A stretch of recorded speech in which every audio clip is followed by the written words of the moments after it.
영양풍력단지를 둘러싼 환경조사 부실 논란이 끊이지 않고 있습니다. 사업자 측은 발전소 부지의 식생 가치가 높지 않다며 국립생태원이 나서서 조사해달라고 요청했는데요. 오히려 이 조사에서 멸종위기종 1급 붉은 박쥐가 서식하는 게 확인됐습니다. 해당 조사 내용은 6개월이 지나서야 국회의원실 요구로 간신히 공개가 됐는데 환경영향평가서에서 누락된 멸종위기종 1급이 뒤늦게 발견된 건 지난해 사냥에 이어서 두 번째입니다. 이도은 기자입니다. 영양에서 멸종위기 야생생물 1급인 붉은 박쥐가 발견된 건 지난해 9월입니다. 이곳 근처에서 붉은 박쥐가 발견됐습니다.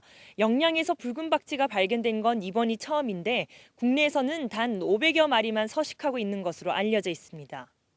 발견된 박쥐는 번식이 가능한 성체로 숲에서 휴식을 취하던 중이었습니다.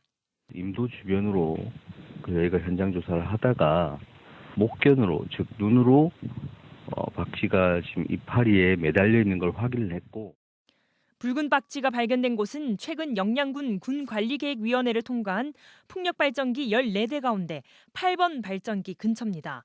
하지만 이런 조사 내용은 6개월이 지난 최근에서야 국회의원실을 통해 간신히 공개됐습니다. 발전단지 인근 주민들이 조사 결과에 대한 정보 공개를 청구했지만 국립생태원이 사업자의 영업비밀 침해 등을 이유로 거절한 겁니다.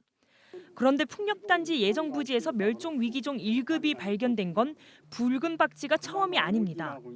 지난해에는 역시 멸종위기종 1급인 사냥의 서식이 확인됐는데 정작 사업자 측이 제출한 환경영향평가서 초안에는 붉은 박쥐나 사냥 관련 내용이 아예 없었습니다. AWP 영양풍력발전단지 전략환경영향평가서에서는 실제 붉은 박쥐 서식 여부가 누락돼 있어요.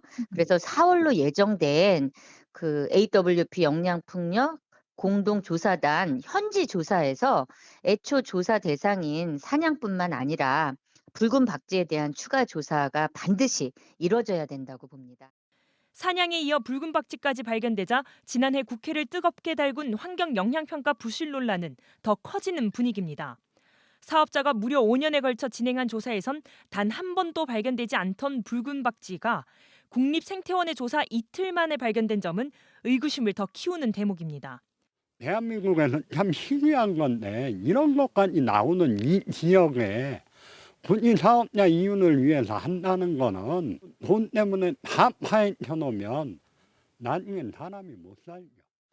환경부는 지난해 사냥이 발견된 풍력발전기 부지 한 곳을 사업 계획에서 제외하도록 한 바 있는데 이번에 붉은 박쥐 발견 이후 어떤 조치를 취할지 주목됩니다.